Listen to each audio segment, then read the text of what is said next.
नमस्कार दोस्तों, स्वागत है आप सभी का।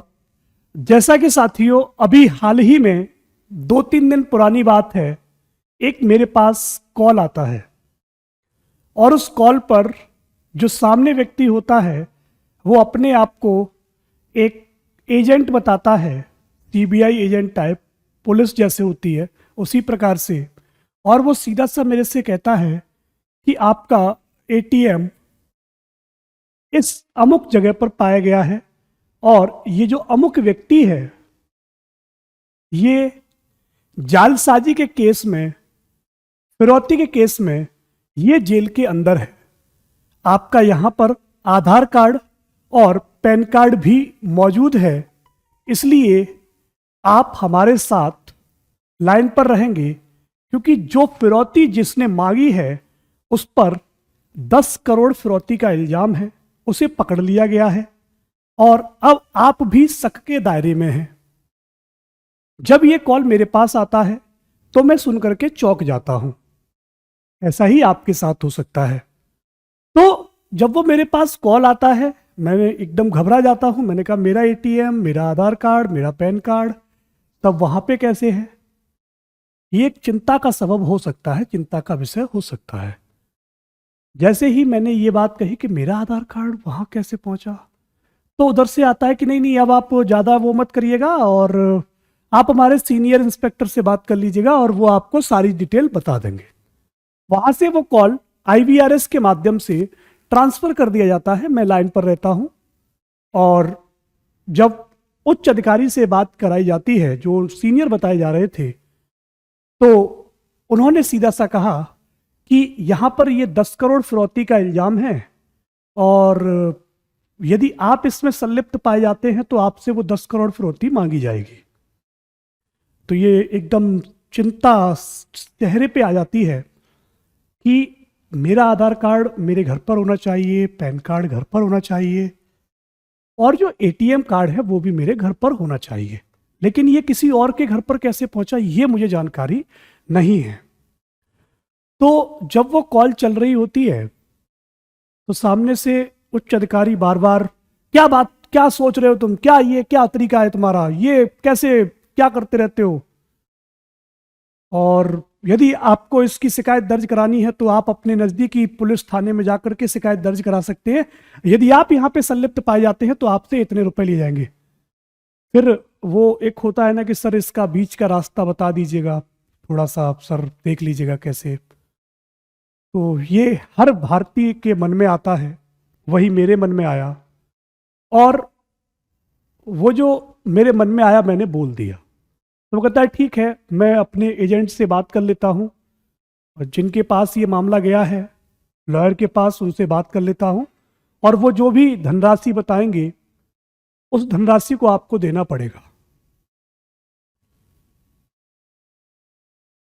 मैंने यहाँ पर थोड़ा सा सोचा विचारा, मैंने फिर ओके कर दिया, हाँ बोल दिया और उधर से कॉल कट जाता है। इतने में मैं अपने घर पर कॉल करता हूं, वहां पर अपना आधार कार्ड, पैन कार्ड और जो एटीएम था वो मैं चेक करवा लेता हूं कि मेरे घर पर है या नहीं है।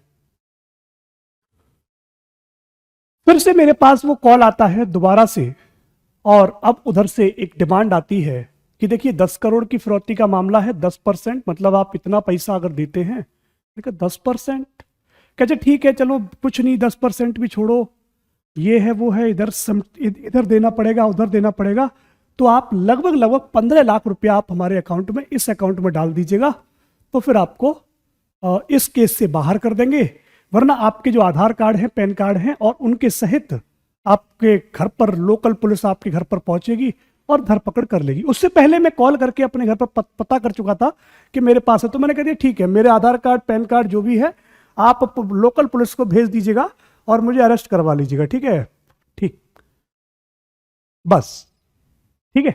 ऐसे ही वाकया साथियों आजकल ठगी के मामले हमारे समाज में हम लोगों के बीच में आ रहे हैं, सुनने में आ रहा है कि लोगों को डिजिटल अरेस्ट किया जाता है। डिजिटल अरेस्ट क्या होता है?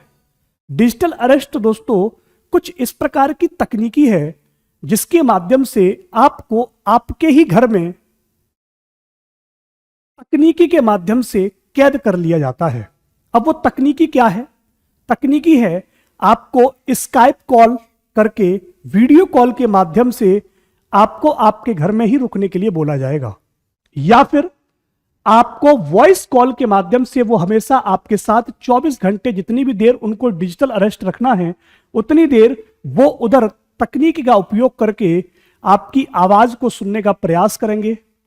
मतलब स्काइप कॉल हो सकता है, कॉलिंग करवाई जाएगी, क्योंकि व्यक्ति उस समय पर इतना डरा हुआ होता है, उसकी समझ में कुछ नहीं आ रहा होता है, वो जो भी सामने से डिमांड की जाती है वो उसको पूरा करने में लग जाता है। वो कहता है कि ठीक है, मैं कॉल पर रहूंगा, मैं अपने घर वालों से मिलता रहूंगा, लेकिन किसी को कुछ बताऊंगा नहीं, क्योंकि ऐसी धमकियां आती हैं कि आपको लोकल पुलिस अरेस्ट कर ली जाएगी, आपको ये पुलिस आकर के पकड़ ले जाएगी। तो ये होता है डिजिटल अरेस्ट। डिजिटल अरेस्ट में अभी हाल ही में साथियों एक मामला सामने आया है जो कि नोएडा का है। उससे पहले साथियों एक मामला फरीदाबाद का भी आया था, जिसमें 11.5 लाख रुपए के आसपास जो पैसे थे वो ट्रांसफर कराए गए थे। उसकी नौकरानी ने आकर के उसे बचाने का प्रयास किया था, तब वो महिला बची थी। यहां पर मैं यदि बात करता हूं साइबर थाना प्रभारी रीता यादव बताती हैं कि डिजिटल अरेस्ट में मोबाइल या लैपटॉप पर वीडियो कॉलिंग या अन्य किसी ऐप के जरिए, जो स्काइप वगैरह होती है, व्हाट्सएप होता है या फेसबुक हो सकता है या इंस्टाग्राम हो सकता है, इनके माध्यम से आपको वीडियो कॉल के माध्यम से आपको नजर रखने का प्रयास किया जाता है। उसे इतना डरा दिया जाता है कि वो उस वीडियो कॉल से दूर नहीं जाता है। जब आपको जेल जाने की नौबत आती है तो रूह कांप जाती है और फिर व्यक्ति कहता है कि ठीक है, मैं आपके सामने ही बैठा रहूंगा। ठीक है, इस दौरान पीड़ित ना तो किसी से बात कर सकता है, ना ही कहीं जा सकता है। यदि आपको कहीं मार्केट भी जाना है ना, तो आपका जो कॉल चल रहा होगा वो आपको अपनी पॉकेट में डालना होगा फोन, और आप उसके साथ मार्केट जाने का प्रयास करेंगे। यदि आपका फोन किसी भी प्रकार से स्विच ऑफ होने की कंडीशन में आ जाता है तो फिर आपको वहां से डांट पड़ती है कि आपका फोन स्विच ऑफ होने वाला है, आप बाहर घूम रहे हो, ये है वो है, हम आपको पुलिस से ये करवा देंगे, वो करवा देंगे। और जो पीड़ित होता है वो लगातार फोन से जुड़े रहने पर मजबूर हो जाता है। ऐप पर लगातार चैटिंग होती है, ऑडियो कॉल होती है, जिससे उसे कहा जाता है कि आप इसे लॉग आउट नहीं कर सकते हैं, और अन्यथा की स्थिति में यदि आप लॉग आउट करते हैं तो आपके घर पर आपको पुलिस पकड़ ले जाएगी। यही साथियों क्या होता है, यही डिजिटल अरेस्ट होता है।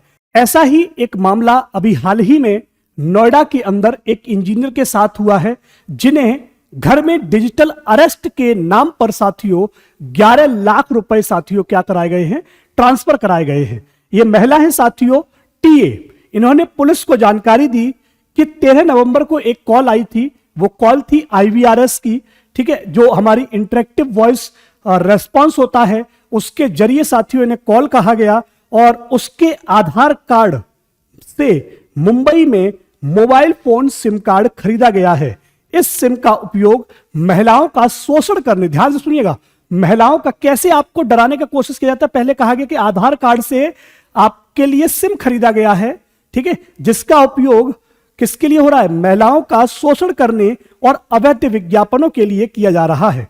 महिला ने बताया कि इसके बाद मेरा कॉल दूसरे आदमी को ट्रांसफर किया जाता है, जिसने खुद को मुंबई पुलिस में एक अपने आप को बड़ा अफसर बताया। क्या बताया? अपने आप को बड़ा अफसर बताया, ठीक है। और महिला, उसने प्राथमिक पूछताछ होती ना कि आप कहां की रहने वाली हैं, आपका आधार कार्ड यहां पर कैसे आ गया, तो महिला कहती है कि मेरे को नहीं पता, मैं तो कंपनी के विजिट टूर से या कंपनी के कार्य से इधर जाती रहती हूं, तो हो सकता है कि होटल या वो सारी चीजें आप जानते हैं, ठीक है, वहां से हो सकता है कि आइडेंटिटी निकाल ली गई हो और आधार कार्ड से वहां से सिम खरीदा गया हो, ठीक है। तो जब महिला ने ये सारी बातें जब पुलिस को बताई, ठीक है, तो उन्हें कहा जाता है कि ठीक है, अब आप क्या कहते हैं, अपने घर पर आइएगा और वहां से स्काइप कॉल कीजिएगा। तो स्काइप पर कॉल करवाई जाती है, और जो टीए ने कहा कि उसके खिलाफ जो वहां पे जो पुलिस थी, मुंबई पुलिस, उसने वो कहती है सीधी सी कि एक आपके नाम पर FIR दर्ज कर दी गई है, यदि और उसके खिलाफ सुप्रीम कोर्ट से वारंट जारी हुआ है, उससे स्काइप पर ही ये डॉक्यूमेंट भी शेयर कर दिए, मतलब फेक तरीके से डॉक्यूमेंट तैयार कराए गए और वो उसे शेयर कर दिए जाते हैं। ठीक है, और फिर जो सीबीआई अफसर से जो था, सीबीआई अफसर से वो जो पुलिस इंस्पेक्टर था, वो बात कराता है कि भाई अब आप सीबीआई के हैंडओवर की जाती हैं और आप सीबीआई से बात कीजिएगा। सीबीआई से जब वो बात करती हैं तो वहां पर एक मामला निकल करके आता है कि एक एयरलाइंस फाउंडर का, कोई एयरलाइंस फाउंडर का नाम लिया, ठीक है, और कहा कि यहां से 246 डेबिट कार्ड मिले हैं, जिनमें से एक तुम्हारा भी है। एक तो आधार कार्ड की बात हो चुकी है, वहां पर महिला फंस चुकी है। दूसरा, उसे कहा जाता है कि 246 कार्ड में से एक डेबिट कार्ड जो है वो आपका भी है, जिनमें से एक तुम्हारा भी है। उन्होंने कहा कि इस अकाउंट में 2 करोड़ रुपए ट्रांसफर किए गए हैं, जिसके कमीशन के तौर पर एयरलाइन फाउंडर ने तुम्हें 20 लाख रुपए कमीशन के तौर पर दिए। 20 लाख रुपए क्या बोला गया? कमीशन के तौर पर आपको दिए गए हैं। यदि आप इन सभी झमेलों से बचना चाहती हैं तो आप सारे पैसे ICICI बैंक में ट्रांसफर कीजिएगा। उन्होंने वो महिला के ही अकाउंट में ट्रांसफर हो रहे हैं।